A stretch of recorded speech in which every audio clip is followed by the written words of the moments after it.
बिस्मिल्लाहिर्रहमानिर्रहीम। अस्सलामु अलैकुम डियर स्टूडेंट्स, हम 9th फिज़िक्स का चैप्टर नंबर 2 स्टडी कर रहे हैं।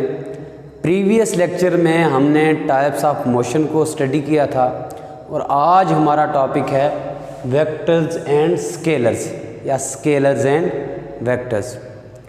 आज हम देखेंगे स्केलर्स कौन सी क्वांटिटीज़ होती हैं और वेक्टर क्वांटिटीज़ कौन सी क्वांटिटीज़ होती हैं। सबसे पहले मैं आपको बेसिक कंसेप्ट देता हूँ फिज़िकल क्वांटिटीज़ का। फ़िज़िकल क्वांटिटीज़ आप चैप्टर नंबर 1 में पढ़ चुके हैं कि फ़िज़िकल क्वांटिटीज़ ऐसी क्वांटिटीज़ होती हैं जिनको हम मेजर कर सकते हैं, यानी all measurable quantities are called physical quantities. ऐसी क्वांटिटीज़ जिनको हम मेजर कर सकते हैं फ़िज़िकल क्वांटिटीज़ कहलाती हैं। फॉर एग्ज़ाम्पल लेंथ, किसी रूम की लेंथ मेजर करनी हो या किसी भी चीज़ की लेंथ मेजर करनी हो तो हम इजीली उसको मेजर कर सकते हैं, तो इसलिए उससे हम फिज़िकल क्वांटिटी कहते हैं। दुनिया में याद रखें स्टूडेंट्स, कुछ चीज़ें ऐसी भी हैं जिनको हम मेजर नहीं कर सकते। फॉर एग्ज़ाम्पल हैप्पीनेस, खुशी को मेजर नहीं किया जा सकता। कोई इंसान कितना खुश है या उसके अंदर कितनी खुशी है इसको कभी भी मेजर नहीं किया जा सकता। इसी तरह डिसअपॉइंटमेंट को, मायूसी को, गमी को आप कभी भी मेजर नहीं कर सकते। लव को कभी भी मेजर नहीं किया जा सकता, फीलिंग्स को कभी मेजर नहीं किया जा सकता। तो ऐसी चीज़ें हैं जिनको मेजर नहीं किया जा सकता। तो फिज़िकल क्वांटिटीज़ ऐसी क्वांटिटीज़ होती हैं जिनको हम मेजर कर सकते हैं, और मैंने बताया आपको कुछ ऐसी क्वांटिटीज़ भी हैं जिनको हम मेजर नहीं कर सकते। फॉर एग्ज़ाम्पल हैप्पीनेस है या फीलिंग्स हैं, तो इनको मेजर नहीं किया जा सकता। तो आज हम पढ़ेंगे स्केलर्स एंड वेक्टर्स कि स्केलर्स क्या होते हैं और वेक्टर्स क्या होते हैं। स्केलर्स के सबसे पहले हम डेफिनेशन देख लेते हैं। A scalar quantity is described completely by its magnitude only. Scalar quantity ऐसी क्वांटिटी होती है जिसको हम सिर्फ मैग्नीट्यूड से डिस्क्राइब कर देते हैं, यानी ऐसी क्वांटिटी जिसको लिए हमें सिर्फ मैग्नीट्यूड की ज़रूरत पड़े या जिसको हम सिर्फ मैग्नीट्यूड से डिस्क्राइब कर दें, उसे स्केलर क्वांटिटी कहते हैं। अब यहाँ पे क्वेश्चन अराइज होता है कि मैग्नीट्यूड क्या होता है। तो याद रखें, the magnitude of a quantity means its numerical value with an appropriate unit such as 2.5 kg। Magnitude किसी भी क्वांटिटी के मैग्नीट्यूड से मुराद ये है कि उसकी न्यूमेरिकल वैल्यू और साथ अप्रोप्रिएट यूनिट के साथ जो न्यूमेरिकल वैल्यू हम लिखते हैं उसी को हम क्या कहते हैं, मैग्नीट्यूड। यानी मैग्नीट्यूड क्या होता है, अप्रोप्रिएट यूनिट के साथ कोई भी न्यूमेरिकल वैल्यू क्या कहलाती है, मैग्नीट्यूड कहलाती है। अब यहाँ पे देखिए 2.5 kg, 2.5 यहाँ पे न्यूमेरिकल वैल्यू है और kg यहाँ पे क्या है, अप्रोप्रिएट यूनिट या SI यूनिट है। तो अप्रोप्रिएट यूनिट के साथ जब आप कोई भी न्यूमेरिकल वैल्यू लिखेंगे तो उसको हम क्या कहते हैं, मैग्नीट्यूड।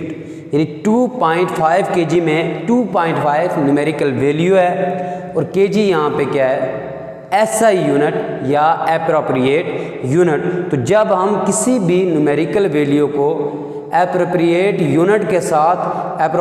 यूनिट के साथ लिखेंगे तो उसको हम क्या कहते हैं, मैग्नीट्यूड कहते हैं। तो ऐसी क्वांटिटी जिसको डिस्क्राइब करने के लिए हमें सिर्फ मैग्नीट्यूड की ज़रूरत पड़े तो उससे क्या कहा जाता है, स्केलर क्वांटिटी कहा जाता है। इसकी एग्जांपल में मैस है, लेंथ है, टाइम है, स्पीड है, एक्स्ट्रा और भी बहुत सारी क्वांटिटीज़ हैं। तो मैस, लेंथ, टाइम और स्पीड ये सब क्या है, स्केलर क्वांटिटी है। इट्स मीन्स इनका मैग्नीट्यूड तो होता है लेकिन इनकी कोई डायरेक्शन नहीं होती। यानी मैस, लेंथ, टाइम, स्पीड ये स्केलर क्वांटिटीज़ हैं। इनका मैग्नीट्यूड तो है लेकिन इनकी कोई प्रॉपर डायरेक्शन नहीं होती। अब हम देखते हैं वेक्टर्स क्या होते हैं या वेक्टर क्वांटिटीज़ कौन सी क्वांटिटीज़ होती हैं। डेफिनेशन इसको सिंपली हम डिफाइन ऐसे कर सकते हैं, a vector quantity is described completely by magnitude and direction. एक वेक्टर क्वांटिटी को हम कंप्लीटली सिर्फ मैग्नीट्यूड से नहीं बल्कि डायरेक्शंस के ज़रिए भी डिस्क्राइब करेंगे। यानी एक वेक्टर क्वांटिटी को हम कंप्लीटली उसके मैग्नीट्यूड और उसकी डायरेक्शन से कंप्लीटली डिस्क्राइब कर सकते हैं। स्केलर में सिर्फ मैग्नीट्यूड होता है और इसमें न सिर्फ मैग्नीट्यूड होता है बल्कि हमें क्या साथ बतानी पड़ती है, डायरेक्शन भी बतानी पड़ती है। तो इसकी अगर हम एग्जांपल देखें, यानी ना सिर्फ मैग्नीट्यूड बल्कि इसमें हमें ये भी बताना पड़ेगा कि बॉडी किस डायरेक्शन में मूव कर रहा है या बॉडी की डायरेक्शन क्या है। तो वेक्टर क्वांटिटीज़ में हम मैग्नीट्यूड के साथ डायरेक्शन को भी देखते हैं। अब इसकी एग्जांपल में है डिस्प्लेसमेंट, वेलोसिटी, एक्सेलरेशन एटसेट्रा। यानी डिस्प्लेसमेंट क्या है, वेक्टर क्वांटिटी है, इसका मैग्नीट्यूड भी होता है और एक स्पेसिफिक डायरेक्शन भी होती है। इसी तरह वेलोसिटी वेक्टर क्वांटिटी है, इसका भी मैग्नीट्यूड होता है और स्पेसिफिक डायरेक्शन भी होती है। एक्सेलरेशन भी वेक्टर क्वांटिटी है, इसका भी एक स्पेसिफिक मैग्नीट्यूड होता है और साथ में डायरेक्शन भी होती है। और याद रखें स्केलर क्वांटिटीज़ का क्योंकि सिर्फ मैग्नीट्यूड होता है तो इन्हें हम सिंपल अरिथमेटिक रूल से ऐड करते हैं। यानी स्केलर क्वांटिटी हम सिंपल जो मैथमेटिक्स के रूल हैं उनसे उनको ऐड करते हैं, लेकिन वेक्टर क्वांटिटीज़ को हम सिंपल अरिथमेटिक रूल से हम ऐड नहीं कर सकते।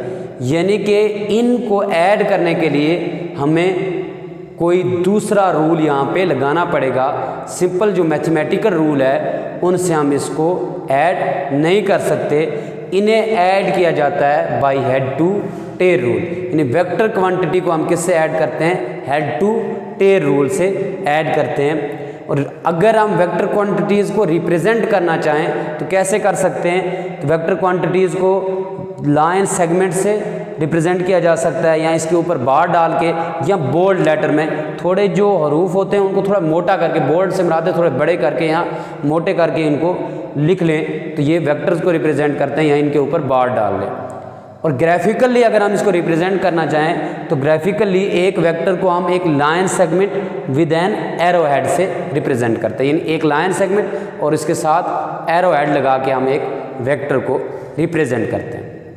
तो स्टूडेंट्स आज का हमारा टॉपिक था स्केलर्स एंड वेक्टर्स, और मैंने आपको इन दोनों के दरमियान डिफरेंस बता दिया है कि स्केलर में हम सिर्फ मैग्नीट्यूड को स्टडी करते हैं और वेक्टर्स में हम मैग्नीट्यूड के साथ डायरेक्शन को भी स्टडी करते हैं। स्केलर क्वांटिटीज़ को हम सिंपल अरिथमेटिक रूल से ऐड कर सकते हैं। वेक्टर क्वांटिटीज़ को हम सिंपल अरिथमेटिक रूल से ऐड नहीं कर सकते, बल्कि वेक्टर क्वांटिटीज़ को हेड टू टेल रूल के ज़रिए ऐड किया जाता है। इसी तरह जो वेक्टर क्वांटिटीज़ होती हैं उनको रिप्रेजेंट किया जाता है ग्राफिकली एक लाइन सेगमेंट के साथ, और उसके साथ हम एरो हेड यूज़ करते हैं। यानी एक line segment with arrow head के साथ हम ग्राफिकली एक वेक्टर क्वांटिटी को रिप्रेजेंट करते हैं। तो स्टूडेंट्स आज का हमारा लेक्चर इख्तिताम को पहुंच चुका है। इंशाअल्लाह नेक्स्ट लेक्चर में एक नए टॉपिक के साथ आपसे फिर मुलाकात होगी। तब तक के लिए अल्लाह हाफ़िज़ व नासिर।